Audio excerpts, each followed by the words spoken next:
오늘은 새 포도주는 새 부대라는 제목으로 하나님의 말씀을 살펴보겠습니다. 우리는 제자도의 관점에서 누가복음을 살펴보고 있습니다.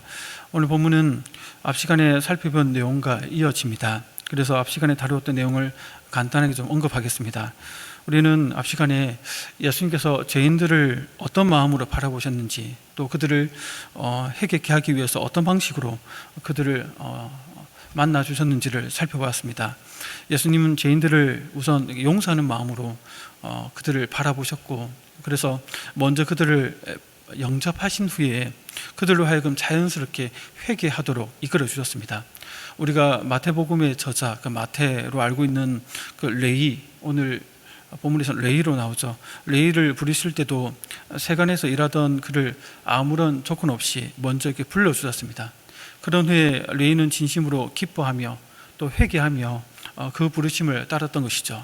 레위는 자신을 아무 조건 없이 용서하시고 제자로 불러주신 그 은혜에 너무나도 감사하고 기뻐했습니다. 그래서 그 기쁨의 크기만큼 큰 잔치를 이렇게 베풀었습니다.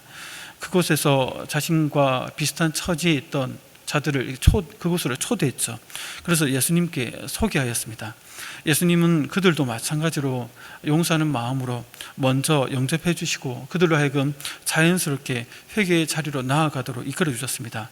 그래서 저번 주에 나눴던 말씀의 제목이 선영접 후 회개라는 제목으로 이렇게 살펴봤습니다.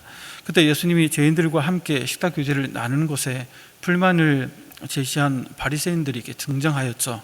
어떻게 보면 그들의 입장에서는 부정하고 더러운 그 죄인들과 함께 식탁 교제를 나눈다는 것은 자기들도 이제 부정하게 되니까 꺼려하던 일이었는데, 예수님은 그런 거 꺼리낌 없이 하는 모습을 보고 예수님을 비방하였던 것입니다. 이들은 예수님처럼 용서하는 마음보다는 세리들을 바라보면서 정죄하는 마음을 가졌고, 그래서 그들이 죄인이기 때문에 먼저 회개해야 영접할지 말지를 결정하겠다라는 그런 방법으로, 태도로 접근하였습니다. 어떻게 보면 예수님과 정반대의 그런 마음가짐, 그런 방법으로 죄인들에게 접근하였던 것이죠. 그래서 예수님은 그들에게 이렇게 말씀하셨습니다. 건강한 자에게는 의사가 쓸데없고 병든 자에게라야 쓸데있나니 내가 의인을 부르러 온 것이 아니요 죄인을 불러 회개시키러 왔노라, 이렇게 얘기하시면서 죄인을 회개시키기 위해서 정죄하고 배척하는 것이 아니라 먼저 다가서고 영접하는 것이 얼마나 중요한지를 우리에게 말씀하셨습니다. 그렇게 저번 주에 이런 내용들을 함께 살펴봤고, 저번 시간이었죠. 그럼 후에 이 대화가 끝나고 나서 오늘 본문, 그 대화가 이어지고 있습니다. 오늘 본문은 표면적으로 보면 금식에 대한 논쟁처럼 보이지만 그것보다 더 깊은 진리가 담겨 있습니다. 예수님은 결론적으로 오늘 제목처럼 새 포도주는 새 부대에 넣는 그런 삶을 살아야 할 것을 우리에게 교훈하고 계십니다. 성도 여러분, 새 포도주를 새 부대에 넣는 삶이란 어떤 삶일까요? 우리는 이 말씀을 많이 접했기 때문에 좀 익숙하지만 좀 막연하기도 합니다. 이 말씀이 또. 그래서 이 부분을 좀 살펴볼 필요가 있는데, 포도주를 새 부대에 넣는 삶이란 그리스도와 그의 복음에 합당한 삶을 살아가는 것을 말하고 있습니다. 구체적으로 그리스도와 그의 복음으로 말미암아 살아가는 삶이란 어떤 삶일까요? 어떤 중요한 일을 할 때 그것을 결정할 때 그리스도와 그의 복음에 합당한 것인지를 늘 묻고 기도하고 고민하면서 살아가는 삶의 방식을 말하는 것이죠. 이 부분을 자세히 알려면 오늘 우리가 읽었던 이 본문 금식 논쟁에서 말씀하신 예수님의 비유를 좀 이해해야 합니다. 레위가 베푼 큰 잔치에 세리들과 죄인들이 많이 초대를 받았고, 예수님은 그들과 함께 먹고 마시고 즐거운 시간을 보내고 있었습니다. 처음 바리새인들의 비방이 있었고, 예수님은 말씀을 그들의 비방을 물리쳤죠. 그리고 나서 또 다른 자들이 일어나서 예수님을 비방해 옵니다. 그 내용이 이제 33절에 보면 나오죠. 그들이 예수께 말씀하시되 요한의 제자는 자주 금식하며 기도하고 바리새인의 제자들도 또한 그리하되 당신의 제자들은 먹고 마시나이다, 이렇게 얘기합니다. 그러니까 그들이라고 말했던 이들의 입장에서는 지금이 어느 때인데 당신처럼 먹고 마시느냐, 금식해야지 라고 또 다른 걸로 이렇게 비방을 해오고 있는 것입니다. 여기서 비방하는 자들을 가리켜 그들이라고 얘기를 하죠. 처음 비방했던 자들은 분명하게 오늘 본문은 아니지만 30절에서는 바리새인과 그들의 서기관들이라고 밝혔지만 여기서는 그들이라고 이렇게 모호하게 얘기합니다. 이 병행문단인 마태복음 9장 14절에서는 그들을 가리켜 세례 요한의 제자들이라고 밝히고 있습니다. 그러니까 이것을 보면 바리새인과 서기관들뿐만 아니라 이들의 합세한 세례 요한의 제자들까지 예수님께 시비를 걸고 있는 것을 우리가 알 수 있습니다. 이들의 질문에 예수님은 이렇게 답을 하시죠. 혼인 잔치집 손님들이 신랑하고 있는데 어떻게 그들에게 금식을 하게 할 수 있느냐라고 이렇게 말씀하십니다. 예수님은 여기서 혼인 잔치라는 어떻게 보면 금식하는 상황과 정반대가 되는 그런 상황의 비유를 들어서 그들에게 대답하고 계십니다. 여기서 혼인 잔치집 손님들은 오늘날 우리가 결혼식에 참석하는 하게 될 때 우리가 하객이 되죠. 우리들 하객들을 말하는 것은 아닙니다. 친구들은 혼인식에 초대를 받아서 그 혼인식을 준비를 책임지고 진행하는 신랑의 친구들을 말합니다.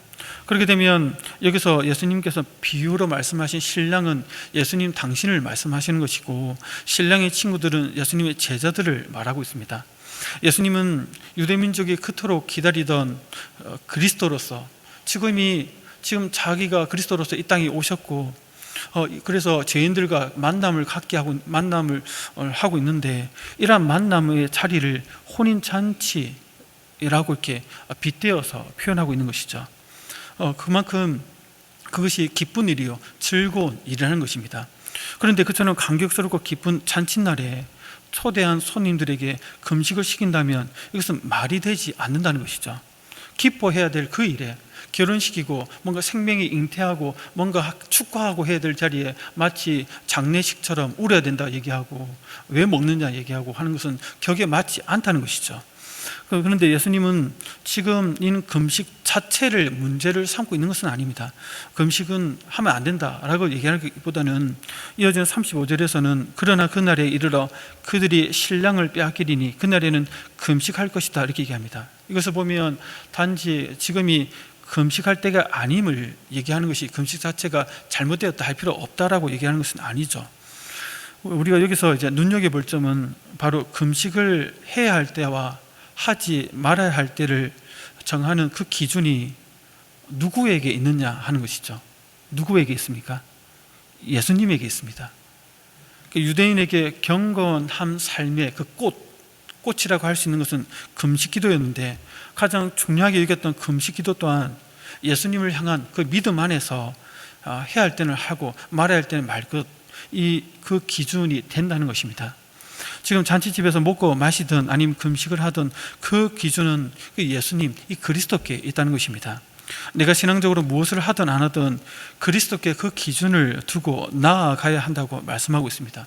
무엇을 하든 무엇을 하지 않든 먹고 마시든 일어서든 앉든 어떤 일을 결정해서 하든 안 하든 그것은 그 기준이 그리스도로 말미암아 그렇게 결정하고 행해야 한다는 것을 말하고 있다는 것입니다. 예수님이 기준이 된 이 관점에서 우리의 신앙과 삶을 펼쳐나가야 함을 우리에게 말씀하고 있습니다. 이런 삶의 방식이 바로 새 포도주를 새 부대에 넣는 삶의 방식이라고 적용적으로 볼 때 말할 수 있습니다. 그런데 이렇게만 말씀드리면 좀 막연하죠.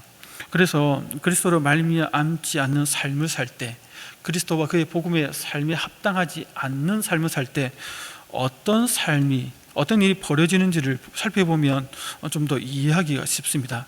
만약 비유적으로 새 포도주를 새 부대에 넣는 삶을 살지 않으면 어떻게 될까요?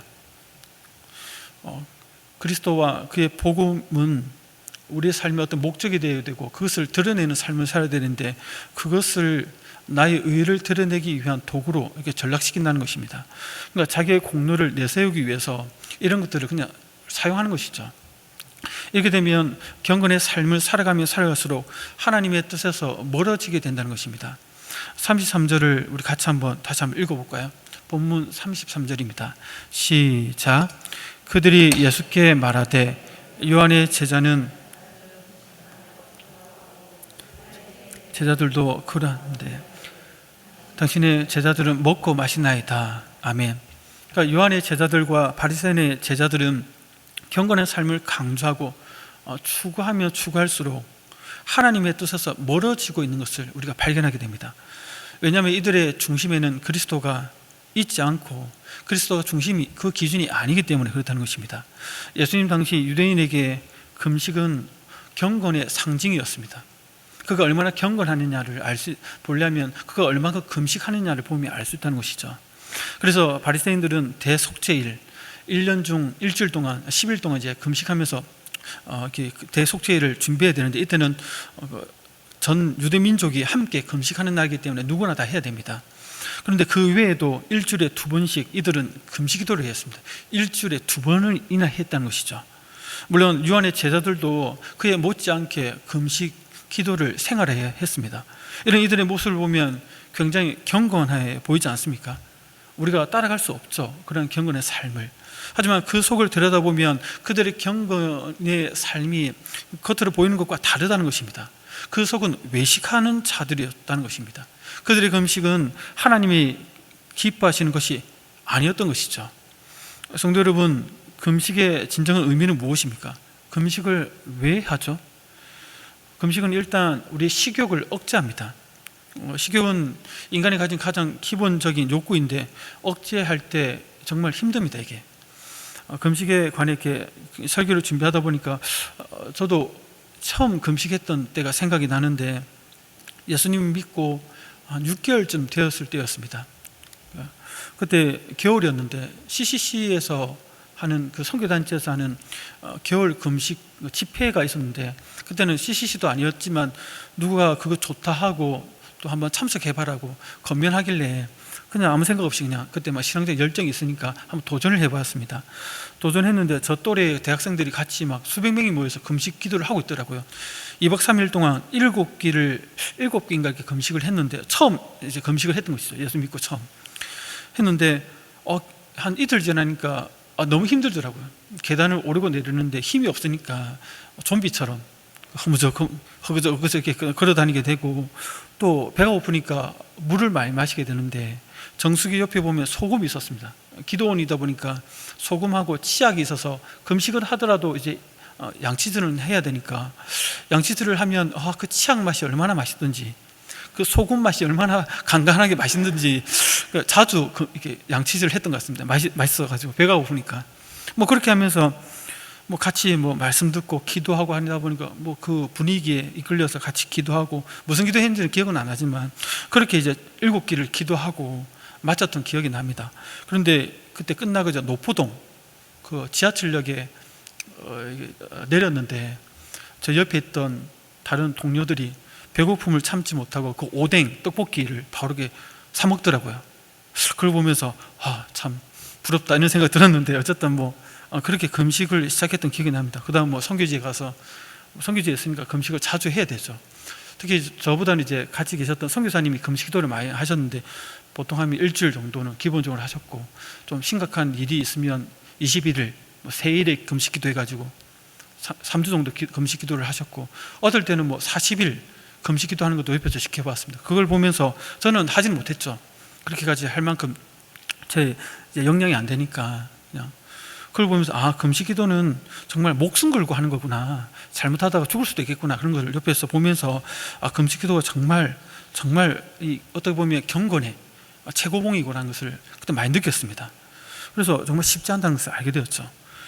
그래서 성도님들도 아시겠지만 보통 금식할 때는 우리 인생에 정말 위기가 왔을 때, 정말 중요한 결정을 내릴 때 하지 않습니까?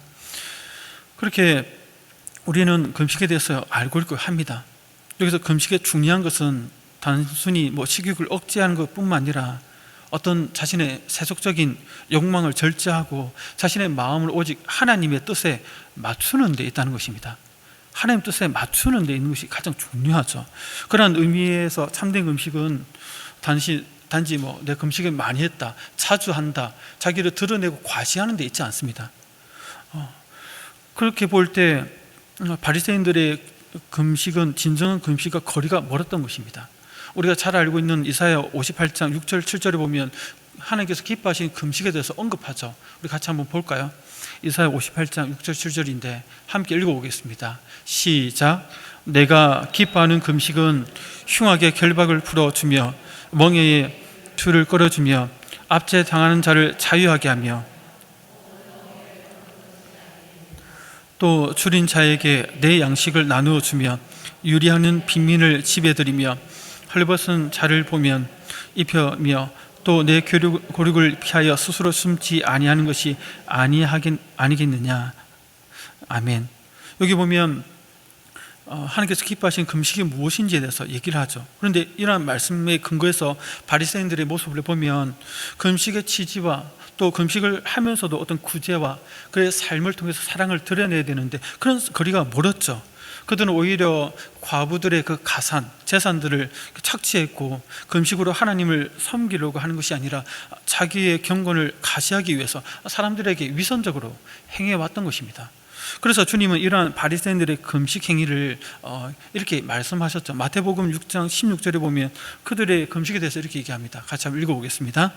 금식할 때에 너희는 외식하는 자들과 같이 슬픈 기색을 보이지 말라. 그들은 금식하는 것을 사람에게 보이려고 얼굴을 흉하게 하느니라. 내가 진실로 너희에게 이르노니 그들은 자기 상을 이미 받았느니라. 아멘. 주님은 이렇게 그들의 모습에 대해서 지적을 하십니다. 성도 여러분, 우리도 금식할 때가 있습니다. 이때 우리는 금식의 진정한 의미가 자신의 어떤 욕망을 채우는 데 있지 않습니다. 자신의 뜻을 관철시키기 위해서 하나님께 농성하듯이 하나님의 뜻을 꺾기 위해서 목숨 걸고 하는 것이 아니라는 것이죠. 또 바리새인들처럼 자기는 금식을 자주 하는데 다른 사람들은 금식도 하지 않고 예수님 제자들 뭐 하십니까? 지금 맨날 먹고 마시면서 뭐 하십니까? 라고 이렇게 자기보다 신앙의 수준이 낮다라는 관점에서 다른 성도들을 바라보는 것도 옳지 않다는 것입니다. 이것이 그리스도를 우리 중심, 신앙의 중심에 두느냐 마느냐에 따라서 이러한 모습으로도 나아갈 수 있게 된다는 것이죠. 그리스도의 기준으로 삼고 따르다 보면 이러한 모습으로 나아가기를 거부하게 됩니다. 왜냐하면 그리스도의 중심이 되면 신앙생활 가운데 자기의 의를 드러내기를 거부하게 됩니다. 자기를 부인해야 되고 날마다 회개해야 되고 또 주님의 십자가를 지고 따라가야 되니까 이렇게 자기를 드러내고 의를 높이는 이런 삶과 이렇게 충돌하게 됩니다. 우리의 마음에서 갈등이 일어나죠. 그런데 이러한 그리스도를 중심에 두지 않으면 바리새인들처럼 경건의 삶을 살수록 자기의 의가 높아지고 드러나면서 사람들을 대해서 판단하게 됩니다. 정죄하게 되고 심지어 그리스도의 복음을 가로막을 수도 있게 된다는 것입니다. 내가 추구하는 어떤 그 경건한 모습이 그것을 강조하면 강조할수록 그리스도와 그의 복음을 밀어내고 그것을 가로막게 되는 그러한 장애물로 작용하게 된다는 것이죠. 그래서 39절에 보면 이러한 모습을 예수님이 지적하십니다. 39절 같이 한번 읽어보겠습니다. 시작. 묵은 포도주를 마시고 새 것을 원하는 자가 없나니 이는 묵은 것이 좋다 함이니라. 아멘. 여기서 묵은 포도주에 맛들린 사람은 새 포도주를 원하지 않는다 이렇게 얘기하죠. 실제적으로 와인을 보면 시간이 오래된 것일수록 더 가치가 있고 맛이 깊다 얘기해서 그것을 더 가치 있게 여기죠. 과거에도 이제 그랬습니다. 그런데 예수님이 말한 것은 묵은 것이 좋은 것이 아니라 새 것이 좋다는 것을 전제로 두고 이게 말씀하고 있는 것입니다. 묵은 것이 좋다면서 새 것을 거부하고 배척한다는 것이죠. 옛 율법, 유대교 안에 가지고 있던 율법주의적인 옛 것이 더 좋다고 하면서 예수님이 주시는 새 복음에 대해서 거부하고 배척하는 그런 폐단을 바리새인들이 일으키고 있다는 것입니다. 그것을 지금 지적하려는 것입니다. 그들은 맹목적으로 그들의 조상과 전통에서 내려온 것들을 쫓았습니다. 그렇게 하는 것이 하나님의 말씀을 잘 지키는 것이라 여긴 것이죠. 그런데 그런 삶이 오히려 그리스도와 그의 복음에 배척하게 된 것입니다. 결과적으로 그리스도의 복음을 가로막고 있게 된 것이죠. 오늘 잔치집에서 금식을 요구하는 것에서도 이 사실이 잘 드러납니다. 앞서 살펴봤듯이 표면적으로 보면 금식을 하느냐 마느냐 이것으로 보일 수 있겠지만 이 금식을 요구하는 이 문제, 자기들의 의를 드러내기 위해서 금식을 내세웠던, 그래서 예수님이 비방했던 이것이 얼마나 큰 문제를 안고 있는지를 우리에게 말씀하고 있습니다. 예수님은 혼인잔치의 비유로 말씀하셨죠. 자신이 죄인들과 만나주는 이 식탁 교제를 그것을 비유합니다. 왜 이것을 비유할까요? 유대인들에게 있어서 인생의 가장 기쁜 날은 바로 혼인식을 하는 날이었습니다. 그러니까 그 기간이야말로 인생 최대의 축제였습니다. 보통 일주일 동안 혼인잔치를 하는데 신랑의 들러리를 맡았던 친구들과 신부의 친구들, 그리고 수많은 친족들이 모여서 그 준비한 그 음식을 풍성하게 먹고 마시면서 일주일 동안 즐기면서 춤추고 그런 시간을 함께 보냈습니다. 이런 경우 금식일이 다가오더라도 그 시간이 겹치면 금식하지 않고 그냥 먹고 마시면서 그 시간을 이렇게 함께 축제 가운데 보냈다는 것입니다.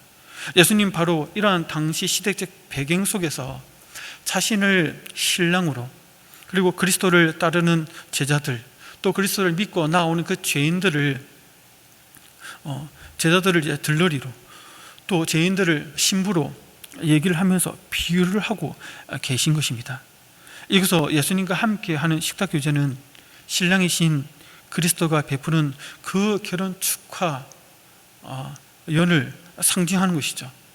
신랑이신 그리스도가 제자들과 들러리 가운데 또 죄인들을 신부로 맞아들이는 이 일이 죄인들이 그들의 일생일대 가장 기뻐해야 될 축제의 일임을 지금 비유적으로 말씀하고 있는 것입니다. 그 그리스도를 통해서 구원과 축복의 새 시대가 지금 열리고 있다는 것이죠. 마치 집 나간 둘째 탕자가 돌아왔을 때 아버지가 기뻐서 손잡고 잔치를 베푼 것처럼 죄인들이 회개하고 돌아와 구원을 받았던 이 상황을 그런 잔치를 통해서 예수님은 그렇게 드러내고 있는 것입니다. 이렇게 기쁜 날에, 그런데 예수님이 제자들로 하여금 금식을 하라는 것은 어떤 의미일까요? 마치 아직 구원의 시대가 임하지 않은 것처럼 행동하라는 것과 같다는 것입니다. 이들이 요구한 금식은 단순하게 금식하느냐 마느냐 문제가 아니라 예수님을 통해서 그 구원의 축복을 누려야 되는데 그것을 누리지 말라는 것과 같다는 것입니다. 그 결과적으로 그리스도의 복음을 가로막고 있다는 것입니다. 그래서 예수님은 구원의 축제에 참여하고 있는 제자들에게 금식을 요구하는 것이 얼마나 말도 안 되는 소리인지를 일깨워주기 위해서 두 가지 비유를 들고 있는 것입니다. 하나는 새 옷에 천을 떼어내어서 헌옷에 깁는 것의 그 어리석음을 얘기하는 것이죠. 그래서 36절에서 이렇게 얘기하고 있습니다. 우리 36절 같이 한번 읽어보겠습니다. 시작. 또 비유하여 이르시되 새 옷에서 한 조각을 찢어 낡은 옷에 붙이는 자가 없나니 만일 그렇게 하면 새 옷을 찢을 뿐이요 또 새 옷에서 찢은 조각이 낡은 것에 어울리지 아니하리라. 아멘. 그러니까 당시에는 주로 배로 옷감을 짰죠. 그런데 배로 짠 새 옷감은 물로 빨아버리면 그 줄어드는 속성이 있습니다. 요즘도 새 옷 샀다가 건조기 돌려버리면 티셔츠 이렇게 줄어들지 않습니까? 그런 것처럼 줄어드는데 낡은 헌옷을 고치기 위해서 이 새 옷에서 천을 떼내가지고 헌옷에다 이렇게 붙여버리면, 그리고 그 옷을 빨아버리면 어떻게 될까요? 새 옷은 이렇게 줄어들면서 헌옷을 찢어버리게 되는 것이죠. 그러면 헌옷도 못 입게 되고 새 옷도 도려냈으니까 못 입게 되는 것이죠. 결국 다 못 쓰게 되는 것입니다. 당시에 이러한 사실은 사람들이 상식적으로 다 알고 있는 일입니다. 그래서 그렇게 하지를 않았죠. 예수님은 상식적으로 이거 누구나 다 알고 있듯이 그렇게 하지 않는 것처럼 이 비유를 통해서 유대교 율법주의와 또 그리스도의 복음은 서로 어울릴 수 없다, 하나가 될 수 없다는 것을 지금 말하고 있는 것입니다. 그러니까 낡은 옷인 유대교를 살리기 위해서 새 옷인 그리스도의 복음을 재단하고 손대어 가지고 훼손하게 되면 둘 다 이렇게 망가지게 된다는 것입니다. 그렇기 때문에 그렇게 하는 것 자체가 얼마나 어리석냐라고 얘기를 하고 있습니다. 다른 하나는 이제 낡은 가죽 부대에 새 포도주를 넣는 그 어리석음에 대해서 얘기합니다. 우리 37절 말씀을 같이 한번 읽어보겠습니다. 37절입니다. 시작. 새 포도주를 낡은 가죽 부대에 넣는 자가 없나니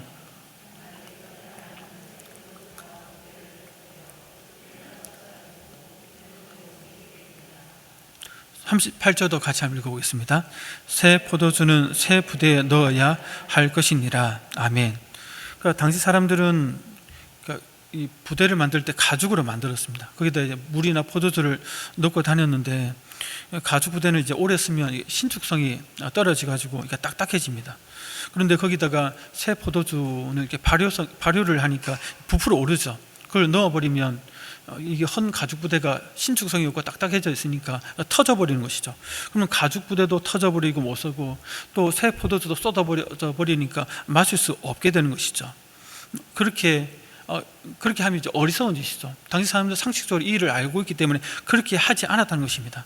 그래서 주님이 말씀하는 것은 그리스도의 복음을 새 포도주로, 유대계 율법주의에 사로잡혀 완고한 바리새인들의 그 마음을 헌 가죽 부대를 비유하시면서 그들의 마음이 이 그리스도의 새 복음을 받아낼 수 없는 그 이유가 무엇인지를 지금 말씀하고 있다는 것입니다. 이것을 통해서 예수님은 금식을 하도록 요구하는 것이 얼마나 상식적으로 맞지 않는지를 지금 지적하고 있는 것이죠. 금식을 요구하는 것은 그리스도가 허락하는 그 구원의 축복에 어울리지 않는 그런 행동을 하라는 것입니다. 그리스도를 말미암아 죄 용서를 받고 하나님의 자녀로 회복된 그 기쁨을 가지고 사는 삶을 살지 말라는 것과 같다는 것이죠. 아직 하나님의 자녀가 되지 않은 것처럼 살아가라는 것과 같다는 것입니다. 세례 요한의 시대 이전에는 그리스도가 오시지 않았기 때문에 그가 선포한 예수님께서 선포하신 구원의 축복이 아직 주어지지 않았죠. 그래서 바리새인이나 세례 요한의 제자들처럼, 그들의 주장처럼 금식하면서 구원자 그리스도가 오기를 위해서 금식하면서 이렇게 기다려야 했습니다. 하지만 이제는 그리스도가 오셨고 또 죄인들을 초대해서 구원의 그 축복 속에, 잔치 속에 초대하고 있는데 여전히 금식 기도하라고 하는 이 말 자체가 말이 되지 않는다는 것이죠. 오히려 그리스도의 복음을 문을 가로막는 그러한 행동이라는 것입니다. 그러한 어리석음을 이 두 가지 비유를 통해서 우리에게 말씀하고 있다는 것입니다. 그래서 예수님은 결론적으로 낡은 가죽 부대와 같은 그러한 마음 상태를 가지고 살아가지 말 것을 우리에게 말씀하고 있다는 것입니다.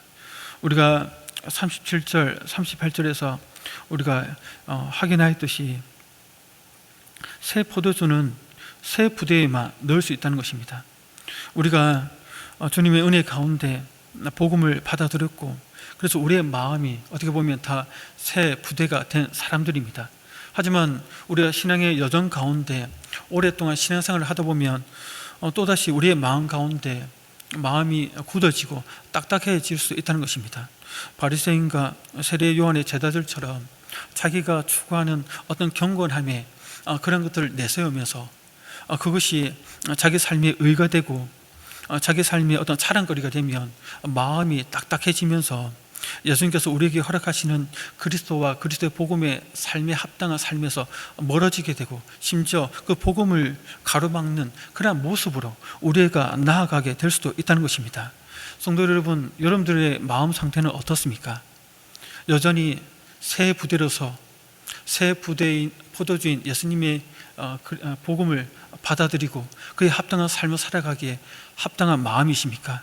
아니면 신앙생활을 하면 할수록 자기 의를 드러내면서 마음이 딱딱해져서 그리스도의 복음을 받아들일 수 없는, 받아들이면 터져버릴 수밖에 없는 그러한 마음 상태로 나아가고 계십니까? 오늘 말씀을 통해서 자신의 마음 상태가 어디 있는지를 점검해보고 예수님의 그 복음을 여전히 받아들이고 그에 합당한 삶에 살아가기에 합당한 새 부대로서 살아가는 은혜의 성도님 되시기를 소원합니다. 함께 기도하겠습니다.